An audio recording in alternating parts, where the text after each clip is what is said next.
మన దేశంలో ఇప్పుడున్న రాజకీయ పరిస్థితులు మీ అందరికీ తెలుసు, నాకు కూడా తెలుసు, ప్రపంచం మొత్తానికి కూడా తెలుసు. అయోమయ స్థితిలో దాదాపు దేశమంతా కూడా ఉంది.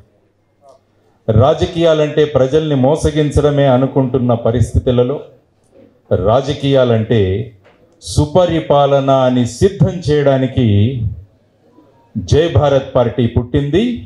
మేము ఆ పార్టీని తీసుకొని ముందుకు రావలసి వచ్చింది. ఇది ప్రధానమైన కారణం. రాజకీయాలంటే మోసము అనుకుంటున్న ప్రజల యొక్క అభిప్రాయాన్ని మార్చి రాజకీయాలంటే సుపరిపాలన అని సిద్ధం చేయడానికి, నిరూపించడానికి రావలసి వచ్చింది. శ్రమతో అద్భుతాలు సృష్టిద్దామని, పరిశ్రమల నుండి ప్రగతి సాధిద్దామని ప్రభుత్వాలకు ఆలోచన లేకపోవడం వల్ల మనందరికీ నిరుద్యోగం అన్నది ప్రధానమైన సమస్యగా ఏర్పడింది. 2014వ సంవత్సరంలో ఈ రాష్ట్రం ఏర్పడినప్పుడు ప్రత్యేక హోదా ఇస్తామని పార్లమెంటులో మాట్లాడి 2014 విభజన చట్టం వచ్చిన తర్వాత అందులో ప్రత్యేక హోదా గురించి ఎవరూ మాట్లాడలేదు. రాష్ట్రంలో ఉన్న నిరుద్యోగానికి ప్రధానమైన కారణం నా ఉద్దేశంలో ప్రత్యేక హోదా రాకపోవడం. ఒకరేమో ప్రత్యేక హోదా వద్దన్నారు, ప్యాకేజీ ముద్దన్నారు. మరొకరు కేంద్రం మెడలు వంచి ప్రత్యేక హోదా తెస్తామన్నారు. ఇంకొకరు తలలు తెగిలి పడిపోయినా పర్వాలేదు కానీ హమ్ లడేంగే అన్నారు. హోదా రాలేదు, ప్యాకేజీ రాలేదు, మెడలు వంగలేదు, తలలు తెగి పడింది లేదు. మనకు మిగిలింది నిరుద్యోగం. మన రాష్ట్రానికి మిగిలింది నిరుద్యోగం. ఇక్కడ చదువుకున్న పిల్లలు హైదరాబాద్కి, బెంగళూరుకి ఇటు వెళ్ళిపోతుంటే దాని గురించి ఎవరూ మాట్లాడలేదు. 3 సార్లు మనకు అద్భుతమైన అవకాశం వచ్చింది. రాష్ట్రపతి ఎన్నికలు జరిగిన సందర్భంగా, ఉపరాష్ట్రపతి ఎన్నికలు జరిగిన సందర్భంగా ఢిల్లీ సివిల్ సర్వీసెస్ చట్టాన్ని పార్లమెంట్లో ప్రవేశపెట్టినప్పుడు 3 సార్లు మనకు అవకాశం వచ్చింది ప్రత్యేక హోదా అడగడానికి. కానీ అడిగే ధైర్యం ఎవరికీ లేదు. కానీ మళ్ళా దాన్ని ఎలక్షన్ ముద్దాగా తీసుకొచ్చి మళ్ళా ప్రత్యేక హోదా కోసం పోరాడతామని మళ్ళా చెప్పబోతున్నారు. ఈ అన్ని బూటకపు ప్రచారాలను సమాప్తి చేసి రాష్ట్రానికి ప్రత్యేక హోదా తీసుకురావడానికి పుట్టింది జై భారత్ నేషనల్ పార్టీ. ప్రత్యేక హోదాని ఎలాగైనా తీసుకొస్తాం మేము. ఎవరికి తలలు వంచము, ఎవరికి సాష్టాంగ ప్రమాణాలు కూడా చేయమని మీ అందరి సమక్షంలో నేను తెలియజేస్తున్నా. చట్టంలోని, రాజ్యాంగంలోని లోపాలను, లొసుగులను వెతికి ప్రభుత్వాలు దోపిడీలకు ఎలా పాల్పడాలో అని ఆలోచిస్తున్నాయే తప్ప ప్రజలకు ఎలాంటి సేవలు అందించాలో అన్న తలంపులు చాలా తక్కువైపోయాయి. వీరు వాళ్ళు తిన్నారు అంటున్నారు, వీరు వాళ్ళు తిన్నారు అంటున్నారు, వాళ్ళు వీరు కూడా తిన్నారని అంటున్నారు. వీరు వాళ్ళు తిన్నారంటున్నారు, వాళ్ళు వీరు కూడా తిన్నారని అంటున్నారు. వేరొకరు తిన్నారు అని బహిరంగంగా సభలో ప్రకటించి పర్వాలేదులే అని మద్దతిస్తున్నారు. ఎవరు తినలేని వ్యవస్థ ఎలా ఉంటుందో చూపించడానికి పుట్టిన పార్టీ జై భారత్ నేషనల్ పార్టీ. అవినీతిని అంతమొందించి ఎవరు ₹1 తినలేని ప్రభుత్వాలు ఎలా ఉంటాయో చూపించడానికి పుట్టింది జై భారత్ నేషనల్ పార్టీ. ఇది అందరూ గమనించాలి. మన దేశానికి 75 సంవత్సరాల కింద స్వేచ్ఛా స్వాతంత్రాలు లభించాయి. అవి ఎంతగా దుర్వినియోగం అయ్యాయంటే మనకు మనమే బందీలుగా మారిపోయాం. మనం బందీలుగా మారిపోయాం. మళ్ళీ మనం పూర్వంలాగా పరతంత్రంలోకి వెళ్ళిపోతున్నాం. పెత్తందారులను మార్చాం కానీ బానిసత్వం నడుస్తూనే ఉంది. పెత్తందారులను మారుస్తున్నాం కానీ బానిసత్వం నడుస్తూనే ఉంది. ఒకరు అభివృద్ధి అని ఒక నగరం కట్టడం వైపే లక్ష్యం కేంద్రీకరించి అవసరాలను మరిచిపోయారు. ఒకరు అభివృద్ధి అని ఒక నగరం కట్టడానికే లక్ష్యం కేంద్రీకరించి ప్రజల అవసరాలను పూర్తిగా నిర్లక్ష్యం చేశారు. ఇంకొకరు అవసరాలు అని అభివృద్ధిని పక్కకు నెట్టారు. అభివృద్ధితో ఎలా అవసరాలు తీర్చవచ్చో ప్రజలకు చెప్పి బానిసత్వం నుంచి విముక్తి కలిగించడానికి పుట్టిన పార్టీ జై భారత్ నేషనల్ పార్టీ. జై భారత్ నేషనల్ పార్టీ బానిసత్వాన్ని నుంచి విముక్తి కలిగిస్తుంది. అభివృద్ధితో అవసరాలు ఎలా తీర్చాలో అన్నది జై భారత్ నేషనల్ పార్టీ అందరికీ తెలియజేస్తుంది. ఒకప్పుడు మన రూపాయి డాలర్ స్థాయితో సమానంగా ఉండేది. డాలర్ స్థాయితో సమానంగా ఉండి రూపాయి గర్వంగా తలెత్తుకు తిరుగుతూ ఉండేది. కానీ ఇప్పుడు దానికి వ్యతిరేక పరిస్థితిని చూస్తున్నాం. డాలరు శాసిస్తుంటే రూపాయి తల వంచుకొని దాస్యం చేసే దుస్థితికి దిగజారిపోయింది. నిజానికి ప్రజలు ప్రభుత్వాలను నిర్ణయిస్తున్నారా అనే అనుమానం కూడా మనకు కలిగిపోతుంది. ఇప్పుడు ప్రజాస్వామ్యం ఎక్కడ అని వెతుక్కోవాల్సి వస్తుంది.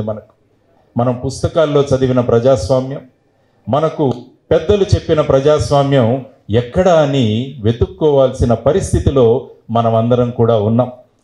దీనికి పరిష్కారం కలిగించడానికే పుట్టింది జై భారత్ నేషనల్ పార్టీ అని మరొకసారి మీ అందరికీ తెలియజేస్తున్నా. గతంలో ఎన్నడూ లేని విధంగా మేధావులని, ఆర్థికవేత్తలని ఉక్కు పాదాల కింద తొక్కుతున్న దుస్థితి మనం ఇప్పుడు గమనిస్తున్నాం. సామాజిక బాధ్యత కలిగి నిర్మాణాత్మకమైన, సృజనాత్మకమైన విమర్శలు చేస్తున్న వ్యక్తులను నిరంకుశంగా జైళ్లకు పంపిస్తున్నారు. చాలా సంవత్సరాల నుంచి చూస్తున్నాం. ఇది నిస్సహాయంగా, నిస్తేజంగా చూస్తూ మనమంతా ఉండిపోయాం. రాష్ట్రంలో శాంతి భద్రతలు, మానవ హక్కుల రక్షణ చక్కగా ఉంటే మేము రావాల్సిన అవసరం ఉండేది కాదు. అవి లేవు కాబట్టి వాటిని దారిలో పెట్టడానికి పుట్టింది జై భారత్ నేషనల్ పార్టీ. శాంతి భద్రతలను, మానవ హక్కుల రక్షణను కల్పించడానికి పుట్టింది జై భారత్ నేషనల్ పార్టీ.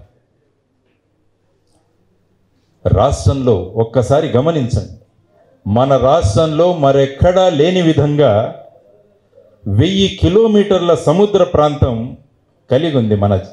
మన రాష్ట్రంలో సుమారుగా 1000 కిలోమీటర్లు.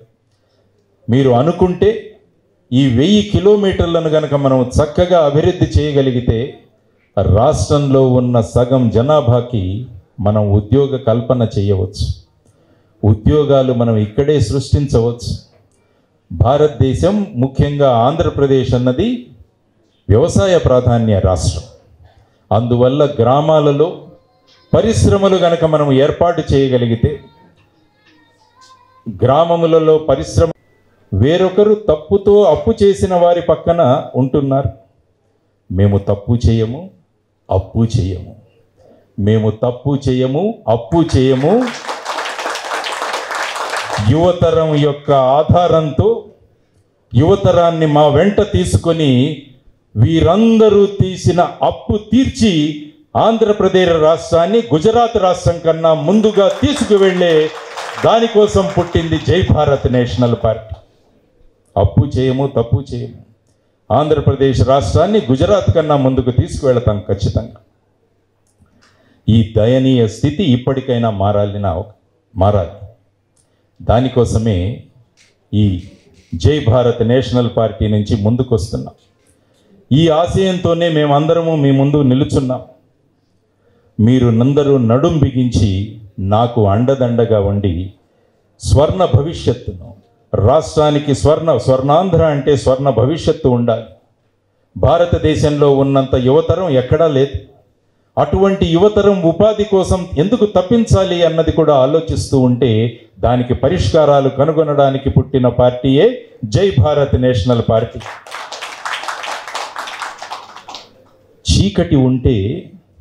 చీకటి ఉంటే దాన్ని తిట్టకుండా ఒక చిరు దీపం పెట్టమని మా అమ్మ నాకు చిన్నప్పుడు నేర్పించింది.